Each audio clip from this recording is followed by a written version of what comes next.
Hello and welcome everyone to Twitch TV. And we're streaming to you live from the day one of the AWS Sydney Summit. My name is Dean Samuels and I'll be your host today along with my co-host here, Jared Spiga. And we're really fortunate enough to be joined here by our senior technical trainer, Phil Owen, who's going to take us through where to get started on a very hot topic in the industry today, big data. We're going to go through a few questions of commonly asked questions with Phil, but please, on the channel, ask any questions that you have, and our moderators are standing by to answer those questions, and we also might actually ask Phil while we have them here. So Phil, a commonly asked question is by organizations is, how do I get started? I hear this concept of big data, I want to do big data. Yeah. How do I get started? It's a question that I get asked. I deliver big data classes, and it's a question I get asked every time I teach.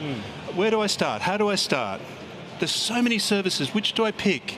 Do I need to build a lake? Do I build a warehouse? So what I did is I looked at some of the common questions that people can ask themselves, the things that I would like to be able to, I'd like them to know and have considered, and then we can start looking at architectures. Right. So that's what this is all about, and we looked at the 3 Vs and the who question. Right. Which I'll talk about. Absolutely, yeah. We'll definitely dive deeper into those three Vs. No worries. So given that you're from a training and certification background, what can AWS training and certification offer to enable people to work with big data solutions on the platform? Okay, so there's a 3-hour complimentary fundamentals course on big data. People go to our website, they enroll in it, and it's a 3-hour overview. It's complimentary. Or they come along to one of the 3-day instructor-led classes and we dive much, much deeper. But it's not just me standing there talking. There's interaction, there's labs. So hands-on. It's definitely hands-on. There's as much lab as there is discussion.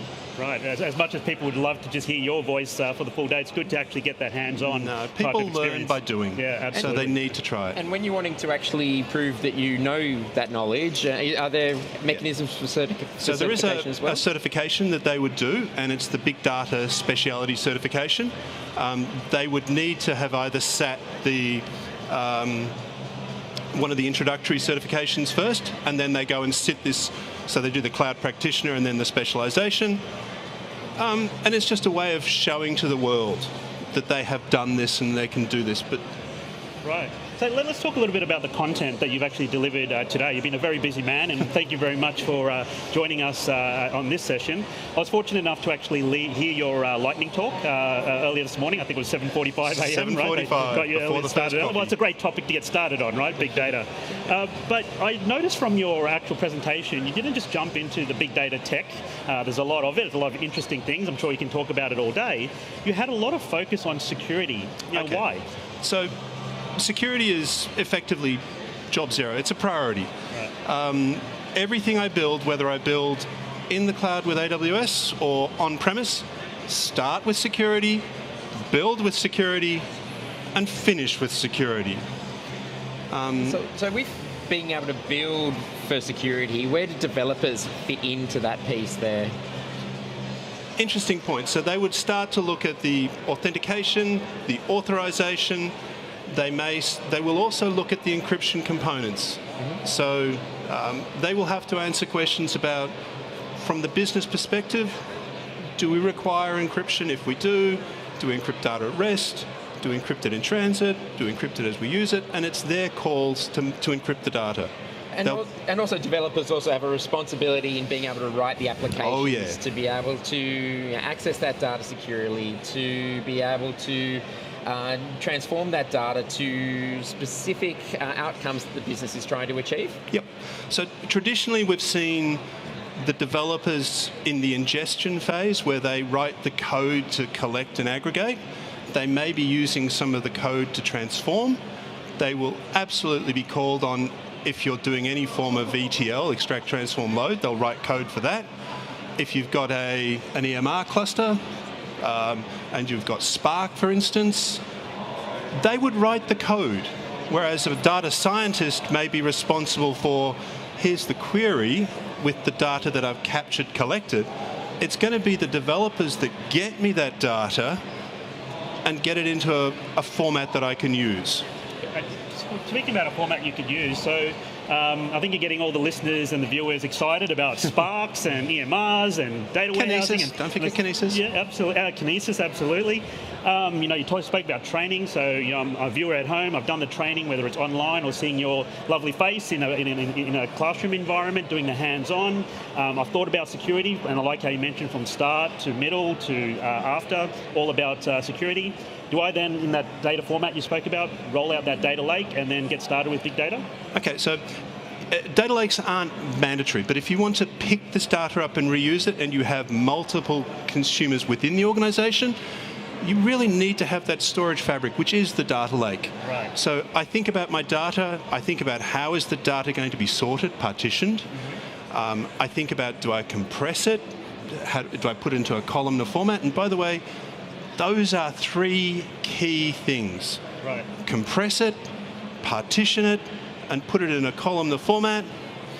Minimizes the amount of data that I have to store and move and makes everything faster. Right. So I've got this huge lake of data. Right. And then I've got consumers of that. And they dive into that lake. They find the data, they consume the data, and they provide insights. So the concept of a data lake is that it is serverless. Can I actually build a full serverless data analytics platform on top of a data lake? You absolutely can. So if you were here for the presentation this morning, I ran a demo which basically walked through a serverless. Do you want to put the slide up? Yep. So here's an example of, next slide, an example of a serverless model. Yep. We ingest the data, Kinesis is serverless. We store the data in S3, in whichever flavor of S3. We process the data. We catalog the data. We visualize it. And then we have security. And all of it we can use in service, but this particular architecture is serverless, and it's driven by what are your business requirements? What are you trying to do? How quickly do you have to get the volume of data in? Yep. How is it presented to me? And what are my reporting requirements? How quickly and what sort of reports do you want out? Right. And it's interesting, so a lot of pretty colours, by the way, of this architecture here, and hopefully you can take us through some of these, because especially when you mention about the ingestion, the processing, the visualization, the insights as well as the stages. Can you maybe tell us a little bit about some of the specific services that you might use along that way? You mentioned Kinesis as well, and also data lake. So yes, you say you don't necessarily need a data lake, but data lake is a great way of decoupling compute and storage. Ooh, wonderful word, decouple. Right. I've got decoupled compute and data. Yep. My data sits in this lake. I've got, and you can see it in the slide, well hopefully you can see in the slide, a catalog. This is that discovery subscription notification so that the various consumers can find the data. The data sits in this lake, and then we dive into it. We start by getting the data into the system, so we say, is it transactional data? Does this data come in a stream? Is it a small flat file? But regardless of that, we bring the data in. That's the collection phase. Right. We store the data, and we store it in S3. We index the data because this is an enterprise model, and then we dive into it later on. We process it, so we do an ETL, extract, transform, load. We cleanse it, we associate it with other data, manipulate the data, and then we do the analytics against that. Yeah. So this is a pretty basic model that we've got displayed here. Is there a sort of one-size-fits-all solution that customers can essentially take using this basic model? No, there's no one-size-fits-all because it's all driven by business requirements. But there are some simple shortcut answers that I would absolutely like people to take away. Start with security, build with security, finish with security. Store your data in S3, partition it, compress it, and probably you're going to use a columnar format to minimize the amount of data you extract. Right. And then on top of that, pick the appropriate services. Absolutely. And can you maybe provide some more insights into, when you are looking at big data, I heard this concept of 3 Vs. What does the 3 Vs mean? It's something that I talk about, and it's something that I want customers to understand. The volume, the velocity, and the variety. Right. And I'm looking at the data coming in, and I'm looking at the reporting requirements out. Right. So what I'm looking at is, hey, am I looking at a gig a day? or 50 gig a day? Am I looking at a whole variety of different sources of data, but it's consistently paced? Or am I looking at data that surges and drops? Hang on a minute, you said a gig a day or 50 gig a day. That Oh, doesn't could be sound like more. big data. Well, yes, but go to several months' worth. Right, okay. So, but it's an interesting thing, it like big scales. data doesn't have to, when you talk about volume, it doesn't have to be petabytes or hundreds of terabytes of data. It could be this relatively small data, but you might be processing it in a different way, high velocity of changes, and so on. It's an interesting a point there. So there is no magic number. Yeah. I can't say if you've got 5 gig a day, it's big data. Right. I can't say if you've got a terabyte a day, it's big data. It's what are you doing with it? How long do you need to persist the data? And how many people are going to dive into that lake? What are they going to do with that data? Right. So talking about the volume of data as well, can we have more than one source for where that data is coming from, and how do you handle that? Absolutely, because it's what businesses do. Yeah. I've got I've got data coming in. I'm capturing from my website. I've got some transactional logs that are coming from a POS system. I've got a whole stack of different things, and then off to the side I've got an import, so daily dump from a mainframe, but it still comes in. So I can have a large number of different sources of data being collected in different ways, brought in, ingested, and indexed and stored in this data lake. That's the point behind this. Right, and so, in the fullness of time, we believe at AWS that most organizations will be all in on cloud. But of course, there's going to be that period, and actually even when that happens, there's going to be a lot of these different data sources which are not going to just exist in cloud. You might have on-premise, you would have from third-party providers. So can I have all of these different data sources that are being ingested? Absolutely. So you can do a mix and match. Right. So you can have some on-premise, some that are mixed between the two, and some that you've just taken that particular part and brought in completely that part. Right. And you can mix and match those. You do need to have connectivity, but from there, not a problem. So even if you do have an on-premises data, what are some of the mechanisms and ways that you can actually build that hybrid or even migrate data into AWS? So, for the ongoing stream, I'd look at something like a Connect. But then I have this a huge... Direct Connect? Yeah, Direct Connect. If I have this volume of data that I want to bring in the initial priming of the pump,